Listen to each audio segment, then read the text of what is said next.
Good morning, students. Welcome in new Rajasthan Public School online classes of SST.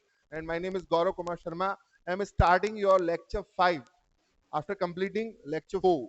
lecture 4 हमने last class के अंदर देखा और उसके अंदर हम आपको जुडिशियल सिस्टम एडमिनिस्ट्रेशन से रिलेटेड जो है मौर्यन का वो क्लियर करवाया।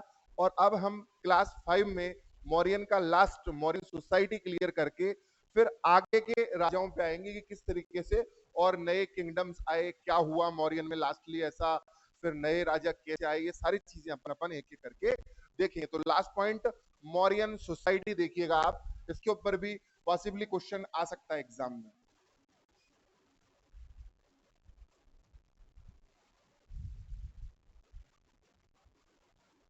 मौर्यन सोसाइटी देखिए, सोसाइटी जो रहती है उस सोसाइटी के अंदर कुछ रिलीजन्स होते हैं, कुछ लेवल होते हैं कास्ट के। कास्ट सिस्टम हमारे इंडिया में शुरू से रहा है। तो जैसे कि बात करें मेनली 4 पार्ट्स के अंदर बटा हुआ है कास्ट सिस्टम। सबसे पहले शुरू से ही ये जो वैदिक पीरियड से चलता आ रहा है, ना सिर्फ इस पीरियड में बल्कि वैदिक पीरियड से ही ये कास्ट का 4 लेवल बना हुआ है। ऐसा माना जाता है, वेदों के अंदर ये बताया गया है कि ब्रह्मा जी जो है, अब ये तो आपको पता होगा, आपने सुना भी होगा कि हिंदू रिलीजन के अंदर ये माना जाता है कि सृष्टि की रचना की है विष्णु जी ने और करवाई है ब्रह्मा जी के माध्यम से। तो ब्रह्मा जी को मेन मान के चला गया और वेदों में लिख रहा है कि ब्रह्मा जी के मुंह से, माउथ से सबसे ऊपर का लेवल माना गया। उससे वो बताते हैं कि ब्राह्मण उत्पन्न हुए, प्रोड्यूस हुए। जो आपकी आर्म्स हैं, भुजा, इनसे क्रिएशन बताते हैं क्षत्रिय, यानी कि जिनको आप आजकल तो क्षत्रिय से आप राजपूत वगैरह सब समझते हैं, लेकिन उस वक्त मैं भी एक एक करके इनके सारे काम बताऊंगा जो कि आपका देश की रक्षा का जो काम कर रहा था, प्रोटेक्शन का काम कर रहा था। तीसरे नंबर पे थाइज, थाइज से रिलेटेड बताया वैश्य। और फोर्थ नंबर पे जो आपके पैर हैं, फुट, उससे रिलेटेड बताया शूद्र। तो 4 ब्रह्मा जी के बॉडी पार्ट से रिलेटेड 4 पार्ट्स बताए। वर्णाश्रम सिस्टम होता है ये, वर्ण सिस्टम, वर्ण सिस्टम, उसकी मैंने आपको बेसिक जानकारी, बेसिक नॉलेज दी। और ये वर्ण सिस्टम के बारे में और भी जो और कौन कौन सी कास्ट सोसाइटी के अंदर चलती थी, ये सारी चीजों के बारे में आपको 3 जगह से नॉलेज मिलेगी। नंबर 1 कौटिल्य का अर्थशास्त्र जो पहली बुक है, मेगास्थनीज इंडिका दूसरी बुक, और तीसरा अशोक के एडिक्ट जो कि उसने नॉलेज के लिए छपवाए। तीनों जगह से आपको पता चलता है कि उस वक्त एज वेल एज 4 वर्ण तो चलते ही थे, ब्राह्मण,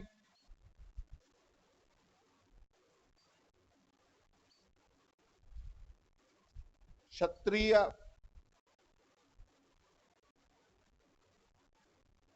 वैश्य, शूद्र, ये चलते थे 4। अब देखिए रिलीजियस,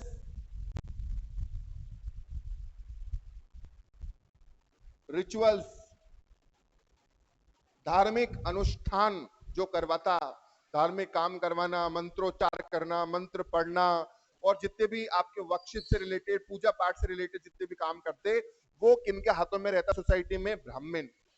नेक्स्ट, नेशन प्रोटेक्शन, देश की एनिमी से, दुश्मनों से रक्षा करने का काम, अगर जरूरत पड़े तो युद्ध के अंदर जाके लड़ना और दुश्मनों को हरा के देश को बचाना, ये जिम्मेदारी थी क्षत्रिय। और ये राजा जो क्लास है आपकी, किंग क्लास, राजा वर्ग के अंदर ये आते थे। नेक्स्ट, वैश्य, ट्रेड डिपार्टमेंट, ये जितने भी आप बिजनेसमैन देखते हो, व्यापारी देखते हो, दुकानदार, ऐसे उस वक्त के जो लोग थे उनको क्या बोला जाता था? वैश्य। और लास्ट में सोसाइटी में जो स्लेव की तरह रखे जाते, सर्वेंट की तरह रखे जाते, नौकरी, जिनके साथ में भेदभाव होता और जिनसे आपकी बैकवर्ड क्लासेस, डिप्राइव्ड क्लासेस, पिछड़ी जातियां जहां से पैदा हुई है, वो थे शूद्र। तो सोसाइटी के अंदर ये 4 क्लास बेसिकली बनी हुई थी। और इसमें शुरू की ये 3 जो है, इसको मिलाकर बोला जाता था द्विज। ये मैं एक्स्ट्रा नॉलेज दे रहा हूं आपको, बुक में नहीं है। मैं एक्स्ट्रा नॉलेज दे रहा हूं आपका बेसिक क्लियर करने के लिए। शुरू के जो 3 हैं, ब्राह्मण, क्षत्रिय और वैश्य, इनको मिलाकर इनके ग्रुप को बोला जाता था द्विज। जैसे लास्टली मैंने आपको बताया कि एडमिनिस्ट्रेशन में जो 18 डिपार्टमेंट थे, 18 डिपार्टमेंट, उनको मिला के बोला जाता था तीर्थास। ऐसे ही इन तीनों को मिला के बोला जाता था द्विज। तो ये वर्ण सिस्टम तो चलता ही था, ये दो ऋग्वैदिक पीरियड से, वैदिक पीरियड से चल ही रहा है परमानेंट। लेकिन इसके अलावा दूसरा पॉइंट ये, जो कि चाणक्य ने अपनी बुक अर्थशास्त्र और मेगास्थनीज ने अपनी बुक इंडिका और अशोक ने अपने एडिक्ट्स में बताया कि इसके अलावा और भी कई छोटी कास्ट चला करती थी, छोटी बड़ी। जैसे कि उन्होंने बताया निषाद, एक्स्ट्रा कास्ट, इस तरीके से आप नोट्स बना सकते हो। ये तो मेन कास्ट तो चलती थी इन 4 भागों के अंदर, इन 4 पार्ट्स में तो डिवाइडेड था ही सोसाइटी। इसके अलावा एक्स्ट्रा कास्ट, एक्स्ट्रा और कौन कौन सी कास्ट थी? सबसे पहली कास्ट उधर थी निषाद। अब निषाद कौन?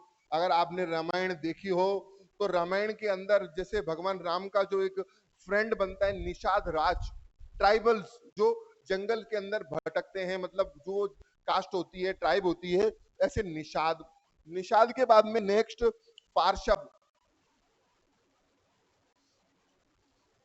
निषाद, पार्शव, रथकर। अब रथकर से तो आपको समझ में आ रहा होगा नाम से, जो घोड़ों को संभालने का काम, जो रथ को संभालने का काम जो जाति करती है, रथकर। दार्शनिक,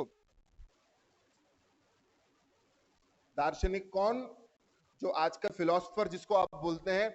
ऐसे और भी कास्ट पाई जाती थी, कहने का मतलब ये सिर्फ ये 4 ही नहीं, इसके अलावा और भी कास्ट थी, और इन सबको मिला के मौर्यन सोसाइटी बनी हुई थी। मौर्यन सोसाइटी के और इंपॉर्टेंट पॉइंट अगर हम देखें तो फार्मर को बोला जाता था किसान, जैसे आजकल बोला जाता है वैसे तब बोला जाता था। फार्मर को बोला जाता किसान, जो आपका सोल्जर है उसको बोला जाता सैनिक। तो सिंपल सी चीजें चल रही है आपकी। इंस्पेक्टर, इंस्पेक्टर को आज भी शुद्ध हिंदी में बोला जाता है निरीक्षक, उस टाइम पे भी निरीक्षक ही बोला जाता था। तो ये सारे सोसाइटी के अंदर ऑफिसर्स और पोस्ट मिलते थे। अब सोसाइटी का एक पॉइंट ये भी कि उस वक्त वुमेन्स की कंडीशन कैसी थी। तो मौर्यन एम्पायर क्योंकि चंद्रगुप्त और अशोक जैसे अच्छे राजाओं के हाथों में रहा है, इसीलिए आप कह सकते हैं कि वुमन की कंडीशन थी गुड। जब भी सोसाइटी की बात करें तो वहां पर वुमन की, सीनियर सिटीजन की, बच्चों की कंडीशन के बारे में स्टडी करना जरूरी है। सोसाइटी तभी कंप्लीट होती है। डेप्राइव्ड क्लास का डिस्कशन करना जरूरी है। तो woman was in good condition, rituals में, सेरेमनीज में, वर्क्स में, सभी चीजों के अंदर उनको बहुत अच्छा मौका मिलता था, अच्छी अपॉर्चुनिटी मिलती थी। तो इन गुड कंडीशन महिलाएं अच्छे स्थान पे थी। सोसाइटी के अंदर ये भी था कि जो जिसको जैसी कास्ट बटी हुई है उसके अकॉर्डिंग भी काम करता, लेकिन ये फिक्स नहीं था कि उसको वही काम करना पड़ेगा। अगर मान लो किसको अपने कास्ट से हटके कोई दूसरा वर्क करना है तो वो भी कर सकता था, कोई ऐसी मना नहीं थी। यानी ओपन सोसाइटी थी, कोई प्रॉब्लम वाली बात नहीं थी। तो ये मैंने पूरी आपको इधर मौर्यन सोसाइटी अच्छे से क्लियर कर दी। अगर आ जाए तो शुरू से लेकर लास्ट तक जो जो मैंने पॉइंट बताए, अगर आप इसको पैराग्राफ के अंदर लिख के आएंगे तो आपका आंसर श्योर सही हो जाएगा। नेक्स्ट, अब आपके बीच में 2-3 पेजेस पे कुछ मैप और कुछ इंपॉर्टेंट चीजें दे रखी है, कुछ स्तूप वगैरह बना रखा है, अशोक पिलर के बारे में बोल रखा है। तो इनकी मैं आपको ब्रीफ नॉलेज देके चलूं और फिर उसके बाद में नेक्स्ट डायनेस्टी पे आएंगे जिसका नाम है शुंग डायनेस्टी। देखिएगा बीच में जो फिगर्स एंड मैप्स दे रखे हैं, सबसे पहला मैप आपको दे रखा है महाजनपद का। देखिए महाजनपद मैंने आपको बताया था शुरू शुरू में पहली क्लास के अंदर कि 16 महाजनपद थे, और इनमें सबसे पावरफुल था मगध, जिसकी कैपिटल थी राजगृह, आगे चलकर जो पाटलिपुत्र अभी प्रेजेंट में पटना बनी।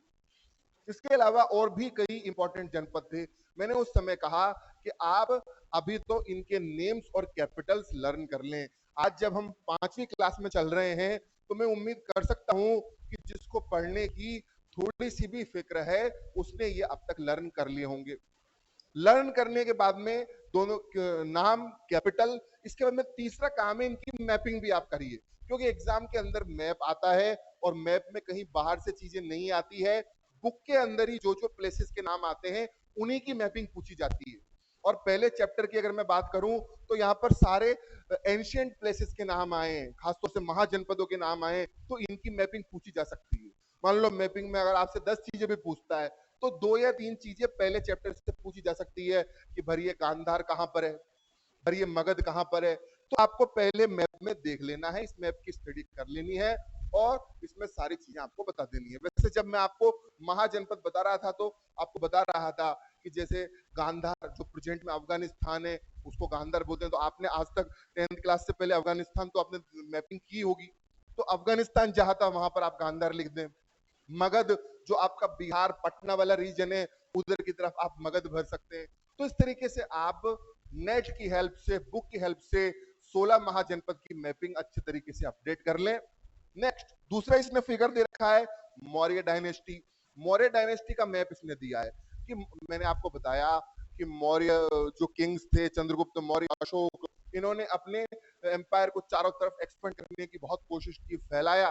तो उस कोशिश के अंदर भारत, जिसको कि भारतवर्ष कहा जाने लगा इतना बड़ा होने पे, तो वो भारतवर्ष कौन कौन सी जगह पे फैला हुआ था, प्रेजेंट की कौन कौन से कंट्री है जो कि आजकल एक अलग कंट्री है वो इंडिया में इंक्लूडेड थे, शामिल थे, उसकी मैपिंग आपको करनी है। तो पूरी मौर्यन डायनेस्टी की आप मैपिंग करेंगे।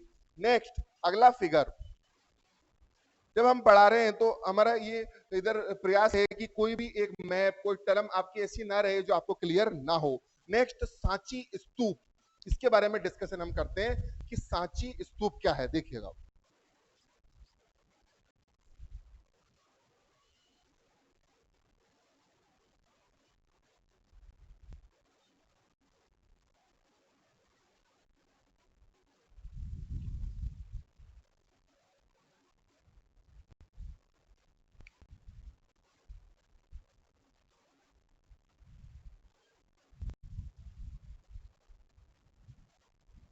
देखिए नेक्स्ट हेडिंग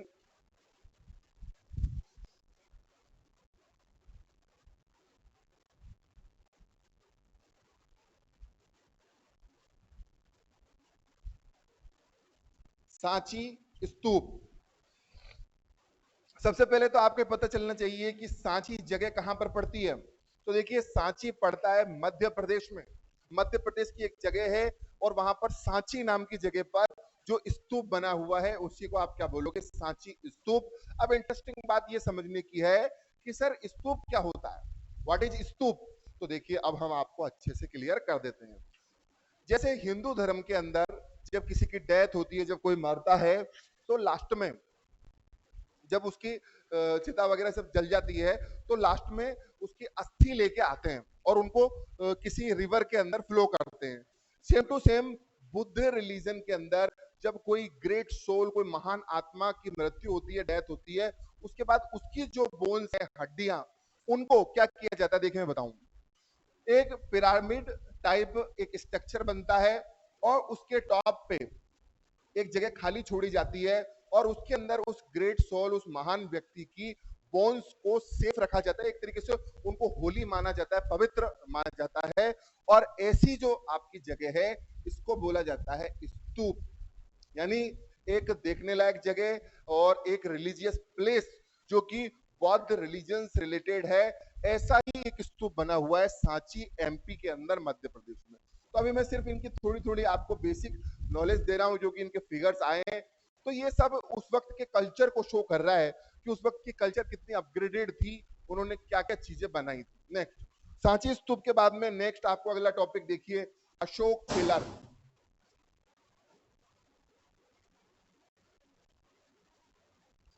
अशोक स्तंभ और अशोक पिलर का है, हमारे देश का नेशनल सिंबल भी है।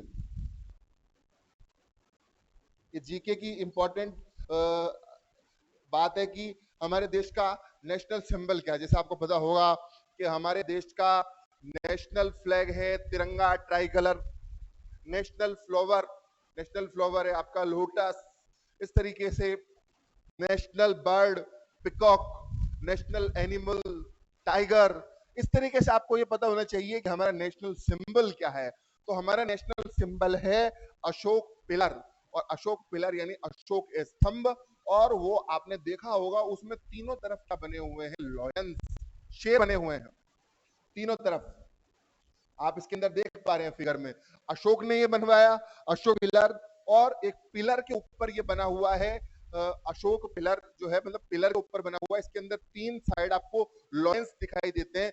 अब इन्होंने लॉयन क्यों सेलेक्ट किया, और लॉयन के आसपास कुछ पशु पक्षी और मतलब जो दूसरे एनिमल बर्ड है उनका भी इसमें बना रखा है, लेकिन मेनली हाईलाइट किया गया है लॉयन को। तो लॉयन को अशोक पिलर के अंदर क्यों डाला गया, और इस अशोक पिलर को इंडिया का सिंबल क्यों बनाया गया? दोनों इंटरेस्टिंग क्वेश्चन है जो आपके दिमाग के अंदर आने चाहिए।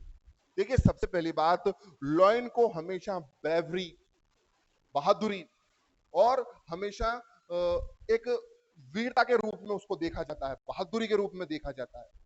तो ऐसी चीज को हमारे देश का सिंबल बनाया गया ताकि देश भी उसी तरीके से बिना डरे आगे बढ़े, और यही कारण है कि इसको देश का सिंबल भी बनाया गया कि हमारे देश का ये सिंबल है, लॉयन जो है वो हमारा सिंबल। तो ये सारी चीजें हमने आपको क्लियर की। नेक्स्ट आगे बढ़ते हैं। देखिए, मैंने आपको उधर बताया था कि अशोक ने जो एडिक्ट्स छपवाए, उनकी स्क्रिप्ट, उनकी लैंग्वेज पे मैं डिस्कस कर रहा था अभी लास्ट क्लासेस के अंदर। तो मैंने आपको बताया कि लैंग्वेज 2 थी, संस्कृत, प्राकृत, और स्क्रिप्ट थी ब्राह्मी और खरोष्टी। तो आपको इस फिगर के अंदर जो ये आड़ी तिरछी इसने जो स्क्रिप्ट लिख के बताई है, ये कौन सी है? उस टाइम पे चलने वाली स्क्रिप्ट है जिसको आप ब्राह्मी या खरोष्टी बोल सकते हो। नेक्स्ट, अशोक का एम्पायर, आपको पता है कि चंद्रगुप्त मौर्य से भी ज्यादा देश को, कंट्री को आगे एक्सपेंड करने का काम किया था अशोक ने। तो अशोक ने और कौन कौन सी जगह मिला ली, और उसमें एक इंपॉर्टेंट जगह कलिंग का तो आपको मालूम ही है कि उसने कलिंग में हमला किया, और उसको फिर रियलाइजेशन भी हुआ बाद में जाके। तो कलिंग तो आएगा ही, इसके अलावा भी और उसने कई जगह अफगानिस्तान और आसपास के जो रीजन जीते, वो सारी चीजें आप मैप के थ्रू अपडेट कर सकते हैं कि अशोक के टाइम पे कौन कौन सी चीजें इंक्लूड हो गई थी इंडिया के अंदर। तो ये सारे फिगर्स पे हमने अच्छी तरीके से डिस्कस कर लिया। अब सोसाइटी का एक पॉइंट और हम आपको बता दें, वुमेन की कंडीशन तो अच्छी थी ही, इसके अलावा वुमेन से रिलेटेड एक प्रथा चलती थी, यानी कि ट्रेडिशन।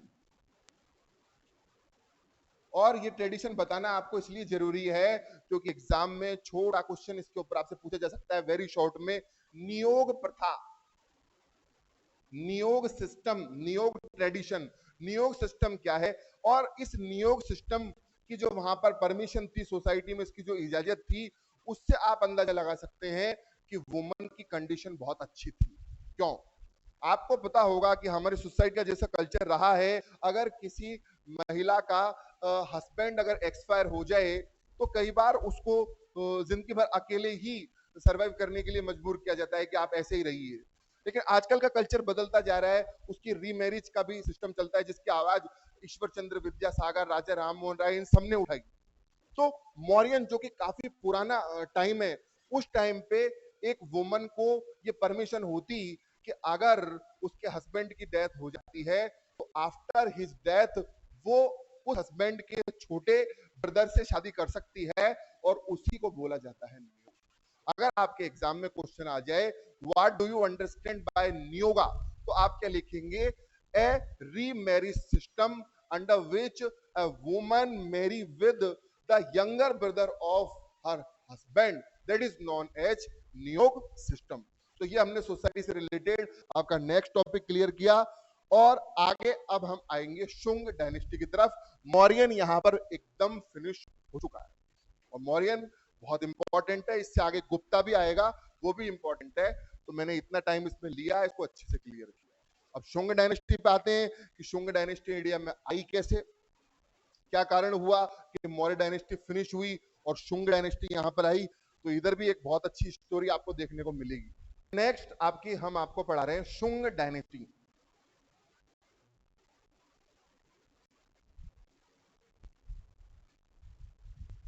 देखिए, सबसे इंटरेस्टिंग तो इसका नाम शुंग, जिसको सुन के कई बच्चों को वैसे हंसी आती है।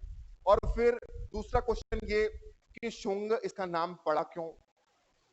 तो देखिए, इसके पीछे की स्टोरी, एक शॉर्ट स्टोरी क्या है। हिस्ट्री में मैंने आपको कल भी बताया था, अगर हिस्ट्री में आपको स्टोरी क्लियर है तो हिस्ट्री क्लियर है। तो मौर्यन किंग था आखिरी, इससे पहले मौर्य एम्पायर चल रहा है, तो मौर्यन किंग था आखिरी, लास्ट। और उसका नाम था बृहद्रथ। बृहद्रथ कमजोर था, वीक राजा था, मतलब इतना स्ट्रांग नहीं था जितने अशोक, चंद्रगुप्त मौर्य ये थे। और बिल्कुल सिंपल जैसे भोले वाले इंसान होते हैं इस तरीके का सीधा था। इसके सिस्टम के अंदर एक मिनिस्टर था, तो उसको कमांडर भी आप एक तरीके से बोल सकते हो, और उसका नाम था पुष्यमित्र शुंग। एक्चुअली ये अपर कास्ट है, एक तरीके से उसको आप ब्राह्मण बोल सकते हो। तो पुष्यमित्र शुंग इसके दरबार के अंदर एक तरीके से सेनापति या मंत्री था। और आपको पता है कि हिस्ट्री में धोखे की जो कहानियां ये तो बार बार ही सुनने को मिलती है। आगे जब हम आपको मेडाइवल की तरफ लेके चलेंगे दूसरे चैप्टर में, और आपने पद्मावत मूवी के अंदर भी देखा होगा इसके बारे में, खिलजी डायनेस्टी, खिलजी डायनेस्टी में अपने चाचा जलालुद्दीन को मार के पूरे एम्पायर पे कब्जा कर लेता अलाउद्दीन खिलजी। तो ऐसे ये पूरा गेम तो इस हिस्ट्री के अंदर आपको कई बार देखने को मिलेगा। सेम टू सेम यहाँ पर मौर्यन आखिरी किंग बहुत कमजोर है बृहदत्त, और इसकी वीकनेस का फायदा उठा के, इसकी कमजोरी का फायदा उठा के, इसी का कमांडर जो कि ब्राह्मण था जाति से, पुष्यमित्र शुंग, उसने इसकी हत्या कर दी, इसका मर्डर कर दिया, और उसके बाद में पूरी इसने साम्राज्य पे अपना कब्जा कर लिया। और क्योंकि इसका सरनेम था शुंग, तो फिर इसी के नाम से जाने जाने लगा वंश, और अगली डायनेस्टी का नाम आ गया शुंग डायनेस्टी। तो ये स्टोरी आपको अच्छे से क्लियर हुई होगी कि किस तरीके से मौर्यन एम्पायर खत्म हुआ और उसकी जगह शुंग एम्पायर शुरू हुआ। तो हमने आपको बताया भी था जब हम अशोक आपको पढ़ा रहे थे कि अशोक के बाद में उसके सक्सेसर कमजोर रहे, और इसी कमजोरी की वजह से फिर मौर्यन एम्पायर खत्म हो गया। नेक्स्ट इसकी बात करें तो इसने कुछ ऐसे खास काम ज्यादा किए नहीं है, इसने अपने कुछ सिक्के विक्के चलवाए, छोटे मोटे काम किए, और इसके बाद में नेक्स्ट आपका इसके बाद में एम्पायर आ जाएगा सातवाहन डायनेस्टी। इसमें बस इतनी स्टोरी आपको पता है, यही काफी है। सातवाहन डायनेस्टी, सातवाहन डायनेस्टी की बात करें तो एक तो इसका ईयर अपडेट कर लेना कि कब आई, कब से कब तक चली। दूसरे नंबर पे किसने स्टार्ट की, फाउंडेड किसने किया, तो शिमुक नाम का बंदा था, शिमुक, शिमुक ने इसको बनाया। और इसके बाद में इसमें और भी कई राजा थे, तो उन्होंने इसको बनाया, कई जगह जीती, अश्वमेघ यज्ञ। अब मैं इधर यज्ञ के बारे में आपको बता दूं, क्योंकि इन लोगों ने यज्ञ वगैरह थोड़े ज्यादा किए हैं। यज्ञ क्या होता है, तो आपको पता है कि ये रिलीजियस रिचुअल होता है, धार्मिक अनुष्ठान होता है। तो यज्ञ कई टाइप के थे पहले, जैसे कि राजसूय यज्ञ, वाजपेयी यज्ञ, अश्वमेघ यज्ञ। खासतौर से अश्वमेघ यज्ञ करने का इंटरेस्ट ज्यादा रहता था पुराने राजाओं को। कहीं पे भी जीत हासिल की नहीं कि तुरंत फिर अश्वमेघ यज्ञ कर दो। तो देखो अश्वमेघ यज्ञ के बारे में आपने लेटेस्ट या पहले कभी रामायण के अंदर भी देखा होगा, और भी कई स्टोरीज में देखा होगा अश्वमेघ यज्ञ क्यों किया जाता। और हर एक यज्ञ करने का एक अलग रीजन होता है राजा का। अश्वमेघ यज्ञ में क्या होता कि राजा अगर कई जगहों पर जीत हासिल कर लेता है, तो उसके बाद वो ये डिसाइड करता है कि पूरे कंट्री में मैं ही एकमात्र सर्व विजयी राजा हूं, मतलब सबसे सुपर हूं।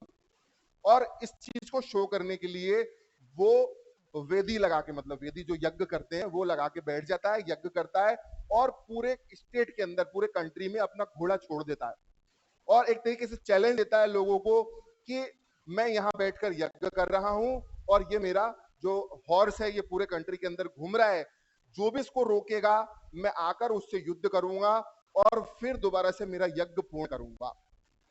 तो ऐसा यज्ञ आपने रामायण के अंदर देखा होगा, और उनके घोड़े को रोकने का काम उनके ही बच्चों ने किया, लवकुश ने। तो अश्वमेघ यज्ञ ये होता है, मैंने आपको क्लियर किया। और सातवाहन डायनेस्टी में भी जो राजा हैं उन्होंने कई जगह जीतकर इस प्रकार के यज्ञ किए। राजाओं को एक शौक और रहा है हिस्ट्री में, जैसे ज्यादा बहादुर राजा है उन्होंने खुद को उपाधि नहीं दी। जैसे मैंने आपसे कहा कि अशोक को लोग देवानाम प्रियदर्शी बोलते थे। देवानाम प्रियदर्शी यानी कि डियर लाइक गॉड, भगवान के समान प्रिय। लेकिन अशोक ने कभी खुद को ये नाम नहीं दिया, पब्लिक ने उसे दिया। लेकिन हिस्ट्री में कई किंग्स ऐसे रहे हैं जिन्होंने खुद को टाइटल्स दिए हैं, उपाधि दी है, राजाधिराज, विक्रमादित्य, इस तरीके कई राजा आपको देखने को मिलेंगे। खुद को टाइटल्स भी दिए हैं, उन्होंने खुद के लिए यज्ञ भी किए हैं, तो इस तरीके की चीजें आपको देखने को मिलेगी। सातवाहन डायनेस्टी, इसके अंदर कुछ राजाओं के बाद में ये फिनिश हो जाता है और इसके बाद में नेक्स्ट डायनेस्टी आपकी आएगी गुप्त डायनेस्टी, और ये बहुत इंपॉर्टेंट है। जैसे मैंने आपको भी मौर्य डायनेस्टी क्लियर करवाई, ऐसे गुप्त डायनेस्टी दो राजाओं की वजह से बहुत इंपॉर्टेंट हो जाती है। जैसे यहाँ पर दो राजा इंपॉर्टेंट थे, चंद्रगुप्त मौर्य, अशोक, और इनके साथ में इनके महान ग्रेट मंत्री चाणक्य।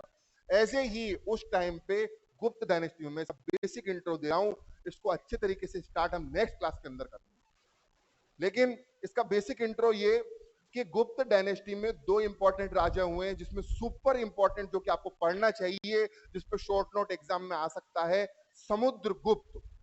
समुद्रगुप्त, जैसे ये मैंने पुराने जितने भी राजा पढ़ाए आपको, चंद्रगुप्त और अशोक, इन्होंने तो देश को चारों तरफ फैलाया है, कुछ अच्छे काम भी सिखाए हैं, लेकिन कल्चर पे इतना ध्यान नहीं दिया, आर्ट एंड कल्चर पे, कला संस्कृति, मतलब जो आर्ट से रिलेटेड काम है। लेकिन आर्ट और कल्चर को अगर सबसे ज्यादा स्ट्रेंथन करने का काम किसी ने किया है तो वो है समुद्रगुप्त।